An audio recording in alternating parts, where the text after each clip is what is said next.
Hello everyone and welcome to UGC NET mentor guys. आज 30 जुलाई हो चुकी है और एनटीए ने अभी तक ना तो आपकी आंसर कीज को रिलीज किया है और ना ही कोई ऑफिशियल नोटिस इशू करके ये बताया है कि आंसर कीज कब तक आएंगी या फिर री एग्जाम कंडक्ट किए जाएंगे। पेपर जो लीक होने की खबर आई थी सोशियोलॉजी की, तो गाइस देखो इसके रिगार्डिंग दिल्ली हाई कोर्ट ने एक ऑर्डर इशू किया है और इस ऑर्डर की जो सुनवाई है वो 24 जुलाई को हुई थी।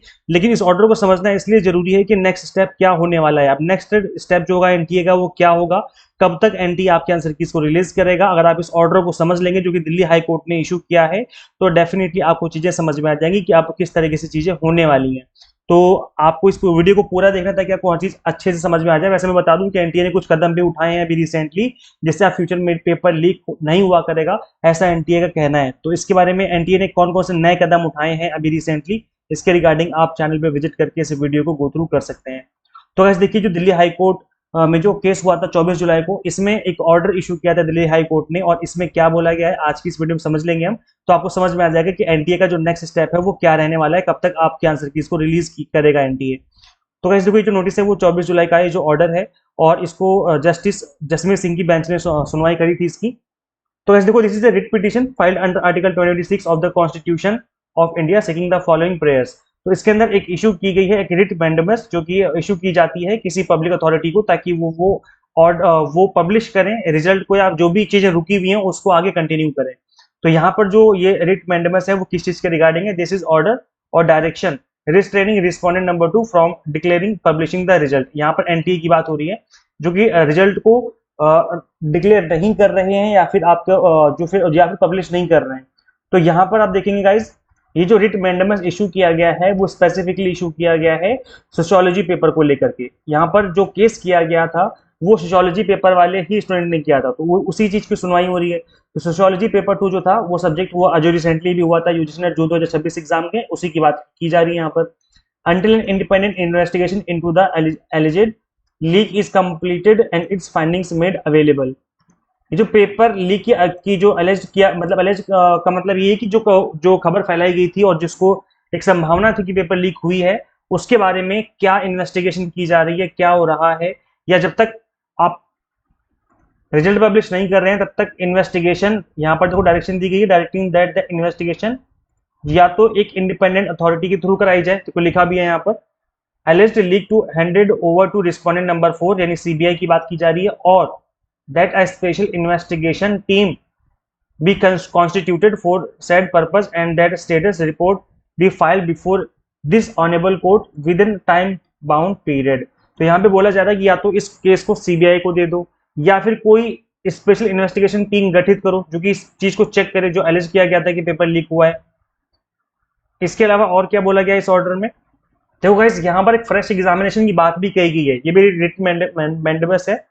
कंडक्ट अ फ्रेश एग्जामिनेशन और re examination of the sociology paper 2 subject for all candidates who appeared in the said subject in the event the investigation directed under prayer confirms that the question paper was leaked prior to the examination। अगर ये चीज confirm हो जाती है court के सामने कि paper leak हुआ था, तो उस केस में फिर फ्रेश एग्जामिनेशन या फिर री एग्जामिनेशन करवाना ही पड़ेगा सोशियोलॉजी का सभी कैंडिडेट्स का, ऐसा बोला गया है। लेकिन वो चीज तभी होगी जब कंफर्म हो जाए कि हाँ पेपर जो है वो लीक हुआ था। इसके अलावा यहाँ पर एक बात और बोली गई है कि जो यहाँ पर रिस्पोंडेंट नंबर 2 यानी कि एनटीए की बात की जा रही है, consider and decide by way of a respond reason speaking order the petitioner representations dated. तो यहाँ पर डेट मेंशन करी गई है। यहाँ पर स्पीकिंग ऑर्डर की बात की गई है, मतलब एनटीए को बोला गया है कि आप बोल के मतलब एक ऑर्डर इशू करके एक ऑफिशियल नोटिस इशू करके बताइए कि आपका मतलब क्या कर रहे हैं, पब्लिश करेंगे या जो भी होगा, जो भी आपका आपकी तरफ से जवाब होगा उसको अपनी वेबसाइट पर पब्लिश करके आपको बताना होगा। तो कहने का मतलब ये है कि अपकमिंग डेज में यहाँ पर एनटीए कोई एक नोटिस इशू कर सकता है जिसमें वो बता सकता है कि क्या चीज होने वाली है। होने वाली का मतलब कि पेपर लीक हुआ था। अगर देखो वैसे तो एजुकेशन मिनिस्ट्री ने भी बोल दिया था एक मतलब जांच बोली गई थी करने के लिए, जो कि एनटीए अपने एंड पर आई थिंक कर भी रहा होगा, क्योंकि तब उस टाइम पर केस नहीं हुआ था। तब एजुकेशन मिनिस्ट्री ने कहा था एनटीए से कि आप चेक करिए कि क्या पेपर लीक हुआ है। तो एनटीए कहीं ना कहीं इस चीज के ऊपर पहले से ही काम कर रहा था, जांच करी जा रही थी कि क्या पेपर लीक हुआ है या फिर पेपर लीक नहीं हुआ है। तो एक तो वो चीज हो रही है ऑलरेडी बैक एंड पे। अब क्योंकि हाई कोर्ट ने बोल दिया है कि आप इस चीज को चेक करिए या सीबीआई को या फिर कोई इंडिपेंडेंट अथॉरिटी को दीजिए। अब यहाँ पर देखो एक चीज आप मेंशन कर, यहाँ पर देखेंगे कि यहाँ पर जब कोर्ट इन्वॉल्व हुआ है तो यहाँ पर अब बात की गई है सीबीआई की या फिर बात की गई है एक स्पेशल इन्वेस्टिगेशन टीम की। तो अब ये जो स्पेशल इन्वेस्टिगेशन टीम है वो एनटीए की खुद की भी हो सकती है, ऐसा नहीं कि कोई बाहर थर्ड पार्टी ही यहाँ पर इन्वॉल्व हुआ है ना। तो एक टीम बनाकर किस चीज को चेक किया जाए कि क्या पेपर लीक हुआ था नहीं हुआ था, और अगर हुआ था तो रीजन बताओ कि क्यों, कैसे हुआ, कब हुआ, और नहीं हुआ था तो उसको बारे में भी बताना पड़ेगा। देखो लिख करके बताना है आपको, ये नहीं कि बस डायरेक्ट आंसर की रिलीज कर देगा। अब एनटीए ऐसा नहीं करेगा, उसको बताना पड़ेगा कि क्या हुआ है। तो एक नोटिस इशू करेगा प्रॉपर एनटीए, उसके बाद ही अब आंसर की जाएंगी आपकी। तो उस नोटिस में ये भी हो सकता है कि हमने सक्सेसफुली एग्जाम कंडक्ट करवा लिए हैं, उसके बाद आपके आंसर की रिलीज हो जाएंगी। या फिर नोटिस ये आ सकता है कि हाँ पेपर लीक हुआ था, हम फ्रेश एग्जामिनेशन कंडक्ट करवाएंगे। तो अब जो भी होगा, फ्रेश एग्जाम होगा या फिर आपके आंसर की जाए, दोनों ही केस में आपका एक नोटिस जरूर इशू करेगा एनटीए, ऐसा कोर्ट का कहना है। आप यहाँ पे चीज को ये चीज देख भी सकते हो कि देखो कोर्ट ने खुद बोला है कि इसको अब बताना ही पड़ेगा, जो भी होने वाला है आपको बताना ही पड़ेगा, उसके बाद ये चीज आपको करनी है आगे का प्रोसेस, है ना।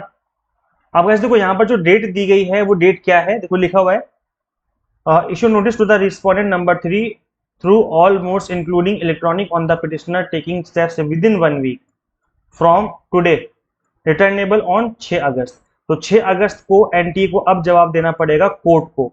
अब ये हमें जवाब नहीं देना है कि एक पब्लिक पब्लिक नोटिस इशू कर देंगे अपने वेबसाइट पे, नहीं, एनटीए को जवाब देना पड़ेगा कोर्ट को। 6 अगस्त में को जाना पड़ेगा एनटीए ऑफिशियल्स, किसी ऑफिशियल को जाना पड़ेगा दिल्ली हाई कोर्ट में, और वहां पे जाकर के प्रॉपर जवाब देना पड़ेगा कि या तो पेपर लीक हुआ है तो बताना पड़ेगा, पेपर लीक नहीं हुआ है तो बताना पड़ेगा, या आंसर की रिलीज कर रहे हैं तो बताना पड़ेगा। मतलब आपको अब इनको जवाब देना ही पड़ेगा, और वो भी प्रूफ के साथ, एविडेंस के साथ जवाब देना पड़ेगा, क्योंकि कोर्ट में एविडेंस ही काम करते हैं, सिर्फ वहां पे बातें काम नहीं करेंगी। तो अब इनको जवाब देना पड़ेगा 6 अगस्त को।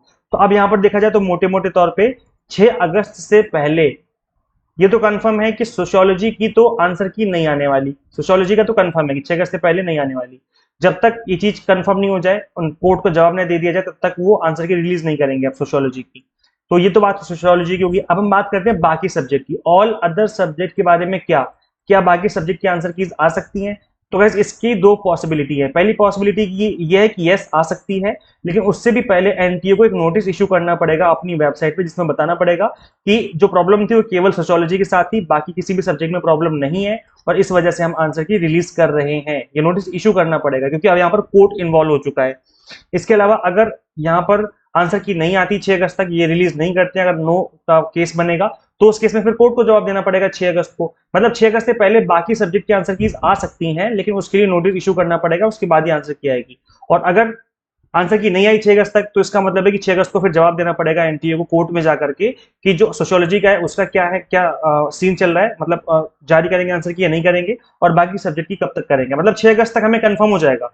तो बाकी जो सब्जेक्ट वाले एस्पिरेंट्स हैं उनके लिए दो पॉसिबिलिटी हैं, या तो आ भी सकती है 6 अगस्त से पहले पहले एनटीए नोटिस इशू करेगा अपनी वेबसाइट पे और आंसर किया जाएगी, और दूसरी पॉसिबिलिटी कि नहीं आएंगी और 6 अगस्त को ही फिर आपको भी सबको जवाब मिलेगा 6 अगस्त को ही कि एनटीए अब आगे क्या करने वाला है। तो जो भी होगा हमें कुछ दिनों में क्लियर हो जाएगा, क्योंकि आज ऑलरेडी 30 जुलाई है। अब 6 अगस्त में लगभग एक वीक से भी कम का टाइम बचा हुआ है। तो उससे पहले सोशियोलॉजी का मामला तो क्लियर हो जाएगा, बट उससे पहले अगर कोई दूसरे अदर सब्जेक्ट की अगर आंसर कीज आती हैं, तो सबसे पहले मैं ट्राई करूंगा आपको अपडेट देने का कि भाई आंसर की आ चुकी है, डाउनलोड कर लीजिए, और कैसे चेक करना है मैं आपको वो भी बता दूंगा। तो उसके लिए आपको एक काम करना पड़ेगा, चैनल को सब्सक्राइब करना पड़ेगा, बिकॉज मैं आपको इन डेप्थ हर चीज को समझाऊंगा, किस तरीके आंसर की इसको चेक करना है, कैसे चैलेंज करना है, और अगर किसी आंसर की में कोई मिस्टेक है, कोई गलती है, किसी क्वेश्चन में कोई एरर है, या उसकी वजह से आप क्वेश्चन चैलेंज कर सकते हो, मैं वो भी आपको समझाऊंगा कि किस क्वेश्चन में कौन सी गलती है और कैसे आप इस क्वेश्चन को चैलेंज कर सकते हो। तो यहाँ पर हर तरीके से आपको फ्यूचर में हेल्प मिलेगी आंसर की आने के पहले और आंसर की आने के बाद भी। तो चैनल को सब्सक्राइब जरूर कर लीजिए, इसी तरीके से आपको अपडेट हमारे चैनल के थ्रू मिलते रहेंगे। इसके अलावा गाइस देखो, अगर आप यूजीसी नेट की तैयारी कर रहे हैं तो दिसंबर एग्जाम के लिए हमने exam targeted courses already start कर दिए हैं। यहाँ पर पेपर 1 हम आपको पढ़ाते हैं, commerce management and political science पढ़ाते हैं। यहाँ पर कंप्लीट कंटेंट आपको बायलिंगुअल मिलता है, 100 mock test and PDF notes मिल जाते हैं, जिसके थ्रू आप मल्टीपल टाइम रिवीजन और प्रैक्टिस कर सकते हैं। आज गुरु पूर्णिमा जो था उसका लास्ट डे आज इस ऑफर का, डायरेक्ट 20 कूपन कोड अप्लाई करने पर जो आपकी फीस है वो 20% से रिड्यूस हो जाएगी। तो अभी भी आप इस ऑफर को अवेल कर सकते हैं। आपको सिंपली अपने मोबाइल फोन में गूगल प्ले स्टोर से एग्जाम मेंटर ऐप इंस्टॉल कर लेनी है। अगर आप एक iOS यूजर हैं तो उसका लिंक हमने आपको अलग से इसी वीडियो के description box and comment box में अवेलेबल करवा दिया है। तो अगर आप सीरियस हैं अपकमिंग सेशन को लेकर के और इस एग्जाम को अपने इसी अटेम्प्ट में क्रैक करना चाहते हैं तो अभी से पढ़ना स्टार्ट कर लीजिए, बिकॉज आंसर की आने में थोड़ा डिले हो सकता है, लेकिन जो आपकी प्रिपरेशन है वो रुकनी नहीं चाहिए। जितना जल्दी स्टार्ट करोगे उतना ही जल्दी आपका सिलेबस फिनिश होगा, प्रॉपर तरीके से रिवीजन और प्रैक्टिस कर पाएंगे पीवाईक्यूज की। तो जल्दी से स्टार्ट कर लीजिए अपनी preparation. Thank you. Share this video with all net aspirants and subscribe for UGC update and assistant professor job related updates.